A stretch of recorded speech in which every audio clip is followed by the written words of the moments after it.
Okay. So here it is gold 30 minutes chart. So ఇప్పుడే ఒక trade తీసుకోవడం జరిగింది. సో ఈ ట్రేడ్ ఎందుకు తీసుకున్నాను అంటే, మీరు పక్కన చూసారా క్లీన్ రేంజ్ అదవుతుందా? So clean range that to NY open time. So 5:30కి ఎన్వై ఓపెన్ అవుతుంది, మనకి 12:30కి లండన్ ఓపెన్ అవుతుంది.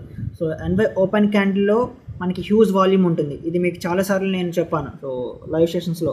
సో ఎన్వై ఓపెన్ వాల్యూమ్ అంటే పక్కన క్లీన్ విక్ ఫిల్ అండ్ ఈ పక్కన క్లీన్ రేంజ్ అంటే డబుల్ క్లీన్ రేంజ్ కింద మనం కన్సిడర్ చేయొచ్చు. నేను ఓపెనింగ్లో ట్రేడ్ తీసుకున్నాను. బేసిక్గా బాటమ్ విక్ వేసిన తర్వాత ఫ్లిప్లో ఎంటర్ అవ్వాలి. మెజారిటీ ఆఫ్ టైమ్స్ నేను బాటమ్ విక్ వేసి ఫ్లిప్లో ఎంటర్ అవుతాను. కానీ ఈ ట్రేడు ఓపెనింగ్ క్యాండిల్ కదా, సో ఓపెనింగ్ క్యాండిల్లో నాకు తెలుసు మెజారిటీ ఆఫ్ టైమ్స్ ఫ్లిప్ అంటే క్యాండిల్ బాటమ్ విక్ వేయదు. Bottom wicks and top wicks చాలా రేర్గా ఫామ్ చేస్తాయి. సో అందుకు నేను ఓపెనింగ్లో ట్రేడ్ తీసుకున్నాను. సో కరెంట్లీ అంటే నా మెజారిటీ ఆఫ్ పొజిషన్ ఈ విక్ ఫిల్ దగ్గర క్లోజ్ చేస్తాను, అంటే more than 1:2. So remaining 10% stop loss break ఏమైనా తీసుకొచ్చి హోల్డ్ చేస్తున్నాను. Amazing trade. So same trade మన గ్రూప్లో ఉన్న వాళ్ళందరూ కూడా తీసుకున్నారు. Specially here is my mentorship group.